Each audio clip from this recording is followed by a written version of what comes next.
So I recently saw a video from pro triathlete Harry Palmer about his diet, how he manages it, and the food choices that he makes. I loved it because Harry says some controversial things, and he clearly consumes some classically unhealthy food, like lots of shop-bought white bread. I thought I'd go through his diet in this video, analyzes the choices that he makes and whether his diet could actually be bad for him in the long run. If you're new here, by the way, then hey, my name's James and I'm a registered sport and exercise nutritionist. I work with amateur and pro triathletes to help them train and race better, improve their recovery, and do all of this in a healthy fashion. All right, now, first thing that we should talk about is that I loved how Harry started his video. Have you ever wondered what a pro triathlete buys and spends on his weekly food shop? Probably not. But that's what this video is all about, so if you could keep watching, that would be fantastic. I mean, this is how I feel with a lot of my videos, but hey, you seem to enjoy them. For context, Harry is a UK triathlete who recently won Challenge Wales, as well as Ironman 70.3 Swansea, and he's had multiple podium finishes as well. Clearly, he's doing alright. By the way, in case you didn't get it, alright means he's doing bloody brilliant. But as he mentioned in his video, he's struggled a lot with his stomach during his training and his racing. So he wanted to make changes to improve his training and his performance. One of the things he says is that he's tried different brands of white bread and how he's now settled on one. This is going to be the big talking topic of today, is the shittiest white bread you can imagine. Is this bread. White bread has a bit of a bad reputation. It's processed, it doesn't contain classically healthy nutrients like fiber or as many vitamins or minerals. So why would a pro triathlete who is aiming for performance eat this? And he's moved away from eating pasta because he feels it doesn't sit that well with him. And Harry also talks about how he eats things like shop-bought cookies. Now, all of this might seem pretty alien for a lot of people watching. A pro triathlete who really cares about performance is eating white bread, cookies, and by his own admission, he thinks his diet is okay. So I think this was a super important video from Harry, and it covers some of my favorite topics, which I talk about on this channel a lot and with my one-on-one athletes. Because the video covers the concepts of optimizing your diet for both health and performance. Because if I know it works well for me and I can train well with it, then that's my priority. It's not, tasting good. It's not, being the healthiest option out, because we will talk about this. Maybe some people will say, oh, it's not healthy, whatever. If it makes me train as best as I possibly can be, then that's my goal. For Harry, his performance is most important to him, and that's what he's striving for. If it helps me get my training done and I don't feel any symptoms, I don't have a dodgy stomach, I don't get bloating, I don't get gas, I don't get, I don't need to go to the toilet, then that's good. And this stuff, honestly, yeah, it may not be the best quality, but it gets the job done.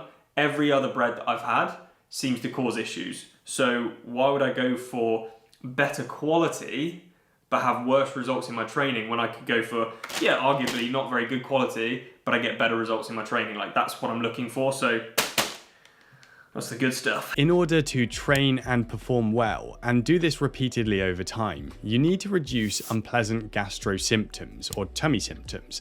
And that's what he's managed to do through trial and error, with both his starchy carb sources and removing different fruits and vegetables too. And actually, the changes that Harry has made fit well with sports nutrition guidance and what I would typically advise clients, especially those with such a high training load. The crux here is that he needs to get enough calories in to support his training.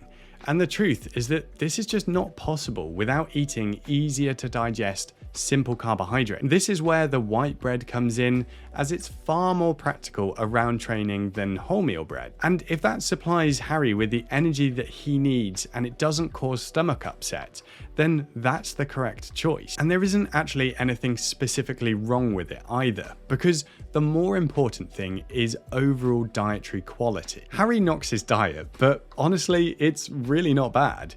He eats a variety of fruits and vegetables, oats, good protein sources, and crucially, he's getting lots of calories in. There are lots of triathletes who struggle with their gut during training, and most commonly, This is because they are eating foods which are too high in fiber, protein, or fat, and that's around their training. So this is something I always look to optimize. And this is essentially what Harry has been doing. I also think that a lot of what Harry has been struggling with sounds like he has an issue with high FODMAP foods, specifically when he's exercising. I had a fantastic chat with dietitian Holly Soto about this, which you can check out on my channel, and we went through how exercise, especially running, can cause temporary changes in the gut, and foods like pasta and bread and different fruits and vegetables can really upset your stomach. Looking through the rest of Harry's diet, there are some other changes which I would consider making. These would just help to fine-tune his diet and reduce the gastrointestinal risk, especially in someone who struggles with their gut around training and trains as much as he does. I sat down with Harry to run through all of this. I wanted to know how he landed on this approach with his diet and what's changed in his mind over the years when it comes to nutrition. Yeah, so I mean, only until recently I've actually been quite active on trying to figure out what's going wrong. I guess in the past I used to just not think I maybe had, I don't know, for example, eating intolerances, or I wasn't eating the right things. I would just brush it off and be like, oh, it was just a bad performance, and so I'll go again and I'll try another one, and I'll, and keep doing the same thing and expecting a different result, essentially. So that was not smart, and sometimes I guess it paid off, and sometimes it didn't. But I wasn't really logging what I was doing, so then I never really knew what I did that made something either bad or good. There was no kind of knowledge of, oh, well, I had a good race, I had this before, I had this leading up to it, so I'll just repeat that at the next one. And vice versa. There was, oh, that was a really bad race, what did I have before, what could I do differently, all of this sort of stuff. Until recently. So it was only until the start of this year where I targeted Ironman South Africa, and I essentially had a DNF because incredible stomach pains, just really, really rough. Felt horrible, bloating, stomach cramps, and essentially finished that race, and I was like, what am I doing? Why am I doing this? I need to get to the bottom of this. What is going on? And that's kind of what triggered. That was the catalyst for me to think, actually, screw racing, screw training, whatever it is. I need to get to the bottom of this, because this is a health issue as well. It's just to have a better lifestyle was the goal, rather than, obviously I want to train better, I want to race better, but I just don't want to feel rough like this in my day-to-day life. So that was kind of the thing that really triggered me to take action and to think, actually, there could be some underlying health issues, there could be some things that I'm eating that are causing problems, or not eating that are causing problems. And so from there, that's what kind of kickstarted this journey that I've sort of been documenting a little bit this year, to try and figure out what's going wrong and how can I become more consistent in my racing with regards to nutrition. And what have you actually done then? So how have you managed this? Has it just been trial and error? Have you spoken to people? What's the process? Yeah, it's quite a long process, really. So got some professional advice. A sports doctor in Bristol that I saw called Guy Evans, he was really helpful, and he referred me to a gastroenterologist, which I saw.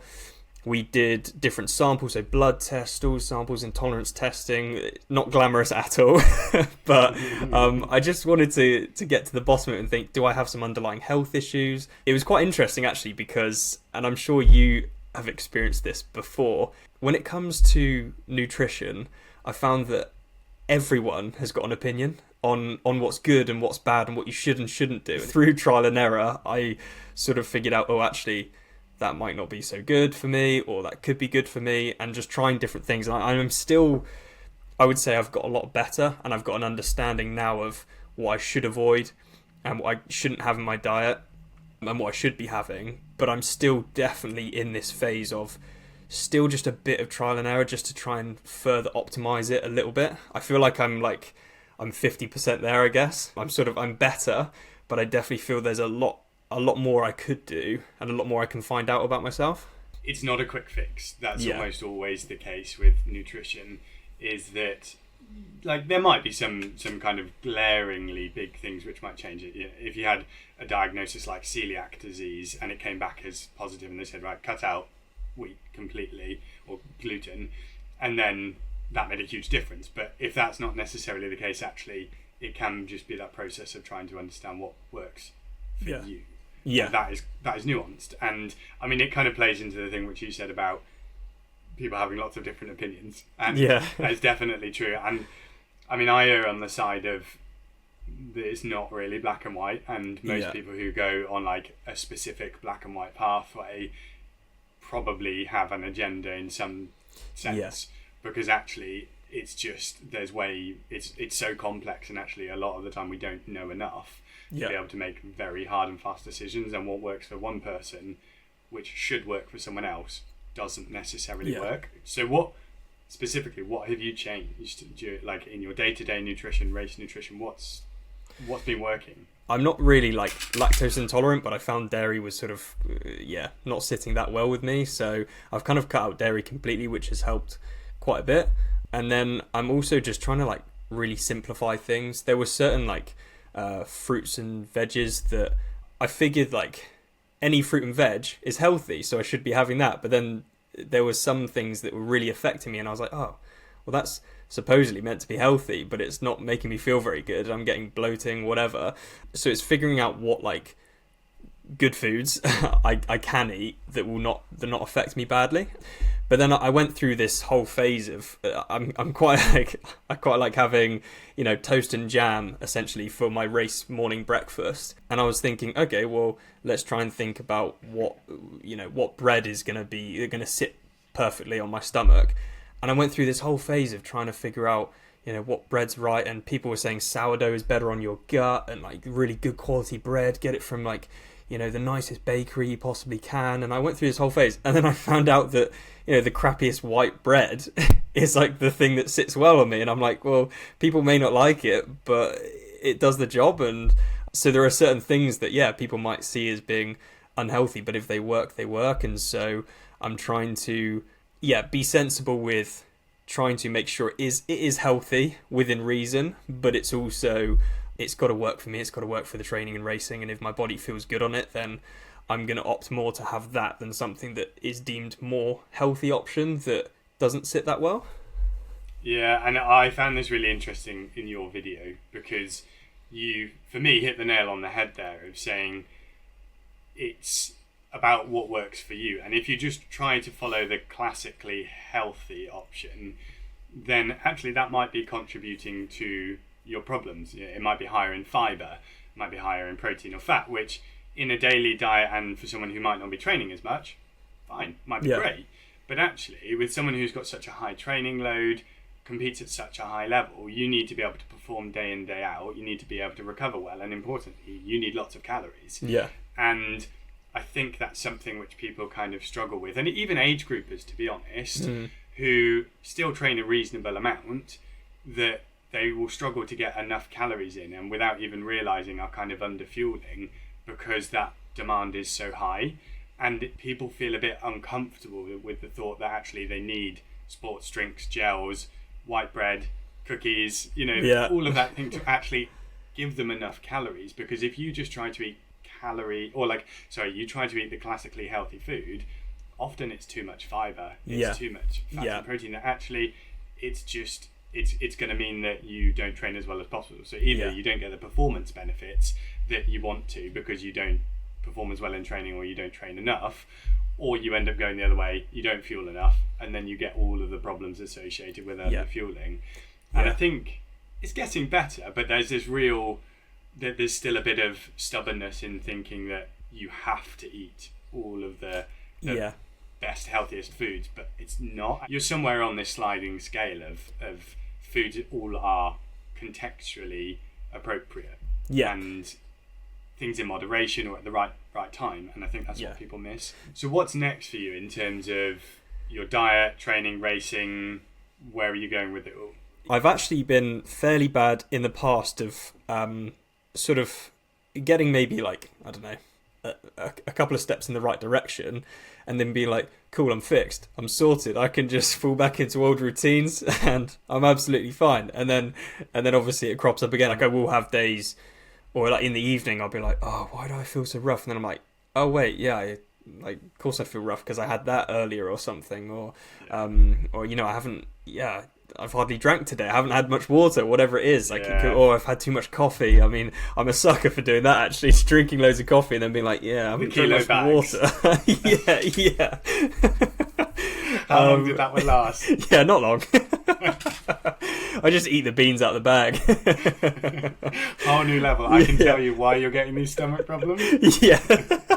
Man, it's fixed. I obviously want to be the best athlete I possibly can be, and I don't know where that's going to take me, how far I can get in the pro ranks. But you know, I feel like if I can get on top of this, then that's a really big barrier that I've just knocked down. And so that's my goal, is essentially to continue doing what I'm doing, keep talking to people like yourself and watching your videos that are incredibly detailed and really good for someone like me. You know, I've had a few good races this season where the stomach hasn't really been a problem, or if it has been a problem, I've managed to sort of overcome it and get through it and still get a good result. And so that feeds the fire, that kind of fuels me to think, I can sort it out. I'm curious, did you change anything specific before those races or during the race that you think might have contributed? Yeah, so actually one of the big things was leading up to South Africa. Again, this is, I guess, similar to what we were saying about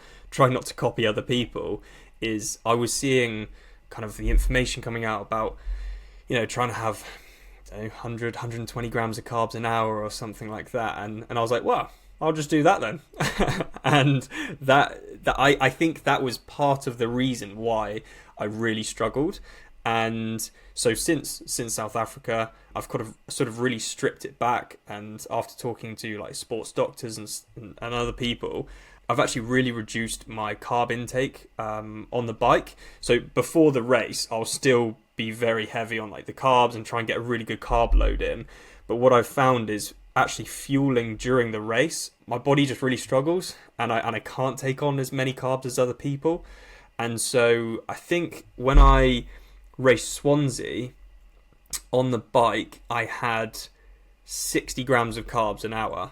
And I think a lot of people would look at that and be like, whoa, like other people are having 100, 120, maybe, I mean, some people, I think like Carl Smith, I think he pushes like 140 or something. But it just doesn't work for me. And so I've found that actually less is better for me, and I can absorb it and I can feel better off it, and I don't get bloating, I don't get stomach pain. Now, the problem is I've thought about it, like if I'm a little bit lower on the carbs, then I'm really like towing the line with potentially under fueling. But I think if I can just keep above that level, then my body can still absorb it and feel good from it. So that's a really big thing that I've changed, is just less carbs actually on race day, so that my body doesn't get like overfueled and throw a hissy fit. Yeah, that's a really quite amazing thing as well, for you to be able to see that difference, because you're right, like, and I talked about this in my videos, and that it's great that we're fueling more. Like, there's a lot of positive stuff on social media about how much people are taking. I'm sure I heard something in the commentary in Kona, one of the athletes was taking, the pros was taking like 150, maybe even 180 an hour on the bike. Crazy. And it's ridiculous. And yeah, some people can tolerate it. But if you can't, then all that's going to do is sit around in your gut and cause you to have problems in the race. So you just strip it back to that individual thing again and be like, all right, what works for me? And if you carb loaded well, you followed a good diet beforehand, then that's going to be better for you in terms of overall performance. So you need to follow it. Yeah, no, exactly. I've always been someone who actually I've when I've been training, I've seen my training partners, friends, whatever, they're taking on gels during these track sessions or during swimming or something, and I'm like, I'd never do that, because I'd feel, I don't know, I wouldn't feel very, very good doing it. It never sits well with me. But I've found that I obviously then need to really focus on the fueling around the training and the racing to make sure that's really good and I'm nice and full, so that during the race or the training session, I don't have to take my body to a place where I'm giving it so much that it just can't take it. I love how candid Harry has been about his struggles and how he's looked to improve things over the years. The last thing I wanted to pick up on, though, was his comment around eating things like shop-bought cookies. If anyone knows, when it comes to cookies, you have to do the squeezing test, right? You have to, and People in the supermarket probably won't like me for doing this, but when they're stacked up, I will squeeze every single packet just lightly, just to make sure I'm getting ones that are a little bit soft and they've got a good texture. Oh wait, not that clip. But Harry is totally right here. The squeeze test is so important. Glad I'm not the only one. If I try and be as strict as I possibly can and take out everything that I kind of like, then I know I'll get to a tipping point and then I'll just fall off a cliff and I'll smash maybe 3 of these a day and I'll probably, eat a kilo of Nutella in the morning or something. This is something that I am so passionate about, not just for Harry, but for anyone. Perfection in a diet isn't possible unless you call perfection having a balance of classically good and bad food. Eating too healthily is an issue in its own right, and I encourage triathletes to have balance in their diet. Enjoy some cake, cookies, or whatever it is that you want, and don't try to completely restrict it. For some, they can be an incredibly important source of calories which support their training, and for others, they can just be super fun, enjoyable, and fit as part of a good social life. So if you've got any questions, thoughts, or comments on this, then put them in the comments section of this video, because I would love to hear what you think. And do go and check out Harry's channel on YouTube, because there's lots of great content and behind the scenes footage on there.